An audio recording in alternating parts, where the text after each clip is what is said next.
It's time for another documentary recap here on Distant Replay, and we're looking forward to this one. Tom Brady, what can we say about him? The guy won another Super Bowl, this time with the Tampa Bay Bucks. We're going back to his Brady 6 documentary, looking at the quarterbacks that were taken before him in that 2000 draft. This is Distant Replay.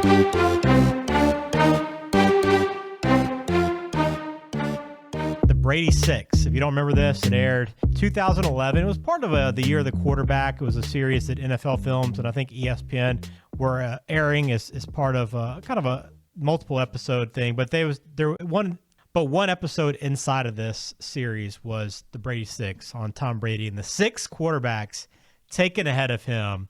And this is great to go back on now because we're post Tom Brady winning a Super Bowl with the Buccaneers, capping off a career that now includes seven Super Bowls, which is, we know how good he is. But you go back to this kind of moment and look back at the quarterbacks, but also kind of where Tom was at this point this documentary aired.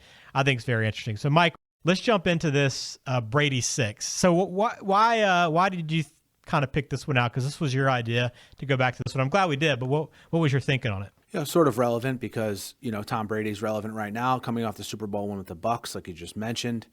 And I just thought this was you don't get many close-up looks at Brady personally and him being open and honest and sort of letting it all hang out in terms of being emotional. And I thought you got that in this documentary. I think it was the first time I could remember him opening up about certain things regarding the draft process and his career. And I just always remembered how good it was. Yeah, it was good. And I think I did watch it before, but I'd kind of forgotten it. But it's great now because, even in 2010, we're still talking, we're a decade into Tom Brady's career. He was selected in the 2000 NFL draft. So we're already a decade into his career. And at this point, it's not like he was, on the end of his career, but I don't think anybody would have predicted another decade of Tom Brady. But you're talking about a guy who had just won another NFL MVP with the New England Patriots, and he's kind of at the peak of his game. And this is like a decade of just absolute really dominance by Tom Brady at this point. Yeah, we're in between championship runs for Brady at this point, right? In 2011, when this documentary aired, he's already won 3 Super Bowls. He's still performing at an extremely high level, and just sort of thinking back to when it all started. So the documentary goes through kind of his early childhood and upbringing. I think Michigan's really the part that is very interesting in the story because it kind of speaks to how he's always kind of been treated as a quarterback. And we talked about it. I think we went back and did the Orange Bowl in 2000, Alabama, Michigan, Brady's final game in college. And we talked about how, Brady's kind of was this in between Greasy and Henson, and nobody really thought about him, right? It was kind of a, this guy's kind of a gap filler between these kind of two stars, right? Yeah, and it's covered that very good in this documentary. And what I thought was interesting was the fact that Michigan didn't commit to him as the starting quarterback his senior year and did that timeshare between him and Drew Henson was the source of a lot of, was the source of red flags for both Mariucci and Belichick mentioned that which I found interesting. Was like, hey, why are they looking to replace this guy, when he had 10 wins the year before, what's going on? And I think Lloyd Carr explained it well. Where Drew Henson was one of the most highly touted athletes to ever go to Michigan, period. And that they wanted to find a way to get him on the field so he didn't get disenchanted and go play baseball. Yeah. That was kind of going on in the background. Now, I found that to be very interesting that they thought that was a red flag. Gives you kind of a sort of a behind the curtain look on how coaches look at these quarterbacks. Well, it makes sense because Lloyd Carr, in the documentary, they talk about Lloyd Carr the year before with Greasy. It was like him and Greasy were dead even, essentially, according to practice reports. But Carr cited to experience and said the tie goes to the upperclassmen. Well, the following year, you're almost in the exact same situation. You got these guys that are kind of in an even heat, and you say, okay, we're actually going to split time. I'm not going to give the tiebreaker to Tom Brady. From an outside perspective, it makes sense. Okay, what is actually a matter here to where you're not going to fully give all your faith and hand the offense over to Tom Brady? Something must be going on. So it makes sense why there would be some red flags because the NFL is looking for everything. They leave no stone unturned, for sure. And they did it in their evaluation of Brady, which was a brutal evaluation. They read the draft evaluation from the media guide for Tom Brady. Of some of the stuff that was said about Brady before the draft, right? He had a poor build. He was skinny. He didn't have a strong arm. doesn't throw a tight spiral, and he gets knocked down easily.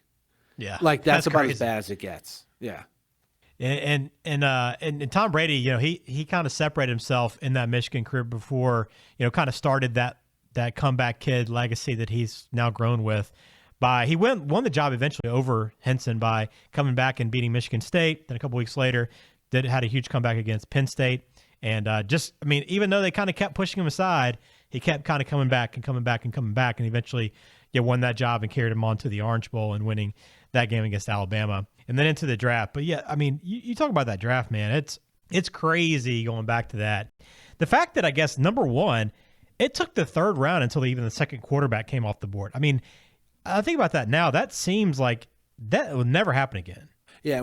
So we should probably go through who the Brady Six was. Yeah. Right. Who they are. And the first scene of the documentary is Brady remembering off the top of his head. This is 10 years after the draft. Him remembering the 6 quarterbacks that were drafted before him. Right. So we had Chad Pennington, Chris Redman from Louisville, Chad Pennington, of course, from Marshall, Giovanni Carmazzi from Hofstra, very Long Island Hofstra name, by the way. Absolutely.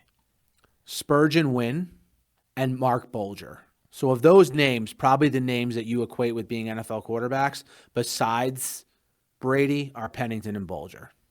Yeah. Redmond was around a little bit.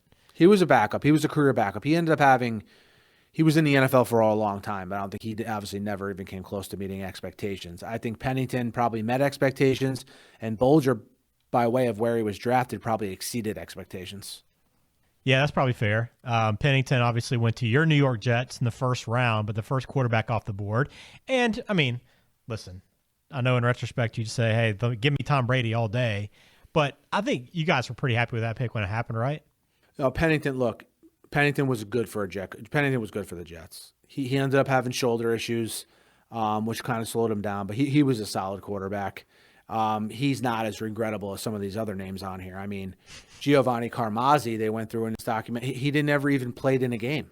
Dude, that's wild, right? And Brady's from California. He goes to like the local tryout that they have before the draft for the 49ers. He really wants to play for the 49ers. And Mariucci just goes through how like he wasn't even really on their radar. See, that to me was the biggest part of this documentary that just I couldn't believe, because you mentioned, I mean, Tom Brady and his father were in the end zone when Dwight Clark caught that touchdown in the NFC Championship game. Like, they are huge fans. He idolized Joe Montana, wanted to beat Joe Montana. And here he is teed up. And it's not like, listen, forget about who they took. The fact that it was like the third round, I mean, this isn't even a first round, top 10 pick that you're taking a flyer on, right? You can't take a flyer in that spot. We're talking about the third round at this point. I mean, I get that he's a second quarterback off the board, but how was Tom Brady not more of a consideration for the 49ers? Just blew my mind. And remember, you have Bill Walsh involved with the 49ers at this point too. So this isn't Mariucci just making this call on his own. You have Bill Walsh very involved with making this pick as well. And the fact that Carmazzi now is like a yoga goat farmer or something. Yeah, goat farmer, yeah. Yeah, a goat farmer who does yoga. It's like, wow, okay. But he literally never played in a game. And they went through how the first preseason game after this draft in the Hall of Fame Bowl was 49ers Patriots. That's awesome, yeah. And how Carmazzi played terribly. Brady played really well. Mariucci said pretty much from that point forward he knew Carmazzi was never going to be anything.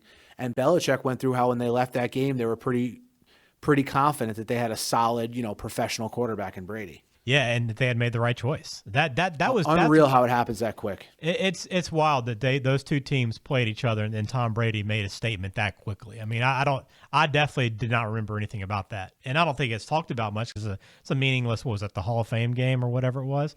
Yeah. Whatever. Either way, it was a meaningless game. But in the history books, that game spoke volumes. And Carmazzi just. I think it was Mariucci that said basically like some guys can take a hit, get back up and compete. Other guys take a hit and they're just they get lost out there and kind of have that fear on the field. And it sounded like Mariucci's basically saying Carmazzi just couldn't take the heat. Yeah, he was being nice about it, but that's basically what he was saying. So some of the other guys they talked about a little bit in depth. What about Spurgeon Wynn? Did you come away from this kind of feeling bad for him?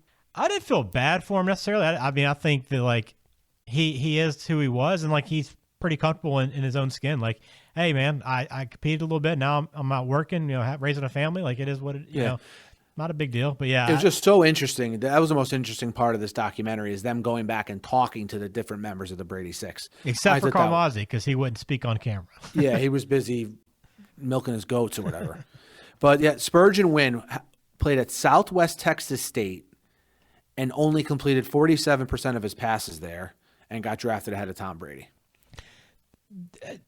Makes sense. You're more of an NFL guy than me, Mike, especially when it gets to like evaluating players and stuff. And I could kind of touch on it here, but what do you think they were actually attracted to with Wynn? I mean, obviously he's a very athletic kid, not taking that away from him, but the level he played and his numbers. 1999, he had 14 touchdowns and 13 interceptions for Southwest Texas State. Like, what did they see in him? It was the arm talent and the athleticism. That's the only explanation. And which was funny is they mentioned that Dwight Clark, as we went through before, how Brady idolized him, was involved with the picking of Spurgeon Wynn.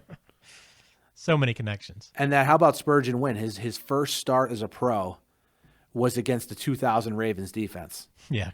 Good luck, buddy. What a baptism into the NFL. He did throw 54 passes with the Browns, so he did at least get on the field and play a little bit. That one was, I mean, it almost seemed like this draft outside of Pennington with quarterbacks was taken in a reverse order, like almost to the man. Besides that's Pennington. A good point. Yeah, that's a good point.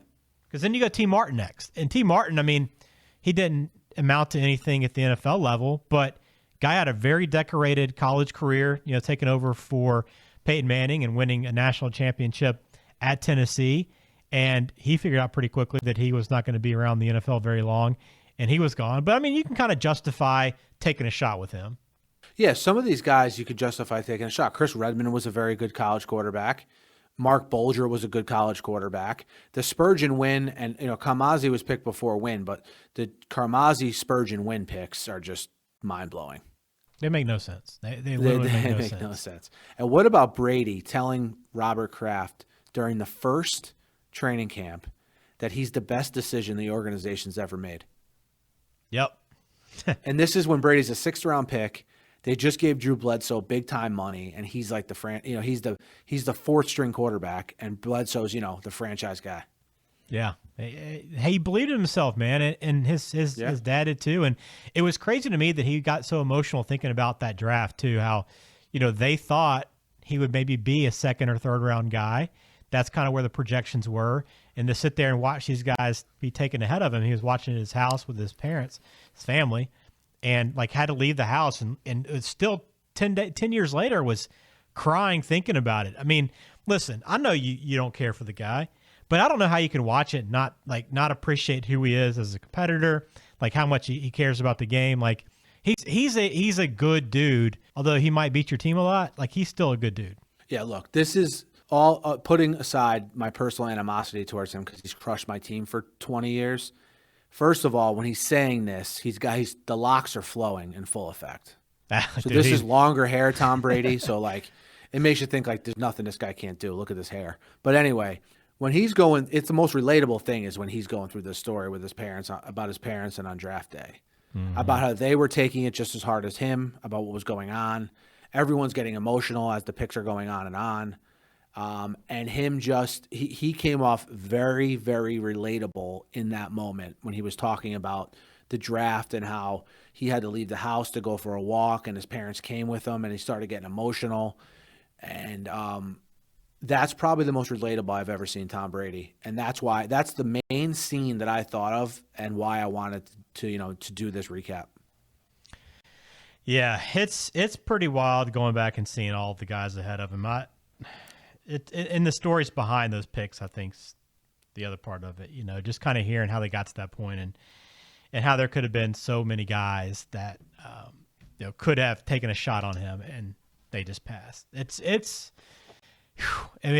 some of the worst front office decisions of all time. I mean, and you can look at everybody. I mean, every team passed him up, and they even make a point in the documentary. Hey, if the Patriots were such believers, they would have taken him much earlier than the 6th round. But they did eventually take that shot. But God, I mean, I think I'm trying to think of who like probably regrets it the most. it's got to be the 49ers. Right? And the rumors are, Ben, is that he wanted to go to the 49ers this past offseason also, and they passed on him too. Yeah.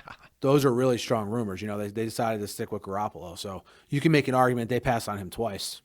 Golly, that's incredible. And I can't imagine what the 49ers could have done. I mean, just kind of carried that like everything they had built in the 80s and 90s and then into the 2000s. I mean, it would have been the franchise of all franchises. They would have been good for 40 years in a row. Think about that. And the Jets probably would have been good otherwise because the Jets wouldn't have had to face him. Let's bring it full circle. Maybe Chad Pennington turns into Tom Brady in the AFC East. You never know. It could have been the Chad Pennington-Peyton Manning rivalry.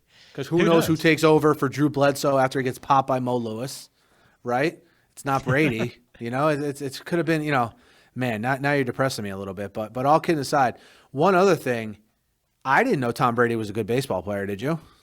I think I remember hearing that. I didn't realize that that his dad said too. Yeah, that his dad said he probably would have been a top 2 or 3 round draft pick had he told them that he would commit to baseball and not say, hey, I'm going to actually go play football. So when that happens, these clubs can't waste an early pick. They'll still take him just because, hey, in the event we can change his mind, it'd be great to have him in the 20th or 30th round. But otherwise, we can't waste a pick on him. But yeah, I would have loved. I mean, dude, do you think he probably would have been great at baseball?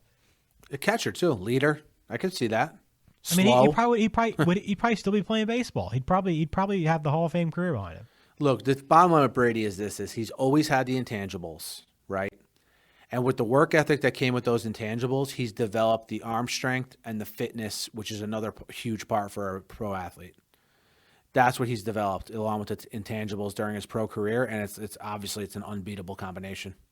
Unbeatable indeed. Well, the Brady 6 documentary, it's fun to watch. It's a pretty easy watch, quick watch, which is always good. 45 minutes, but they go through it pretty quick. You're going guy to guy, so it's an easy watch and worth going back on now too, especially now that we've seen how the 10 years after this documentary played out, and it makes it even more incredible to see how that whole draft played out. Because we always look at that picture, Mike, from the combine. That's what we always laugh about, but just going through this thing pick by pick it'll open your eyes.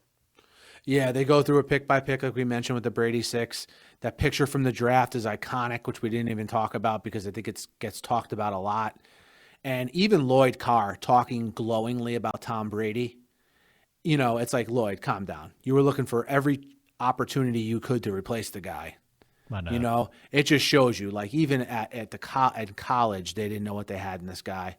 And look, I think he hit it perfectly, Tom Brady did, where the feeling that he felt when no one wanted him is what motivated him. Yep. And you can make the argument that's what motivated him this past season also. Incredible. Well, the Brady 6 documentary and NFL Films, ESPN doc, part of the year of the quarterback series they ran, worth going back and watching. And we did that for this episode of Just a Replay. You can find us online, justareplaypodcast.com, on Twitter, Instagram, and YouTube, of course. Please subscribe. Please tell somebody about the show. Share one of your favorite episodes with somebody. We'd greatly appreciate that. That's how you grow, right, Mike? Absolutely, man. That's how you grow. And I can't say enough how much we appreciate the support and that you guys with the compliments on what we're putting out there. Keep the suggestions coming, and we'll keep doing them.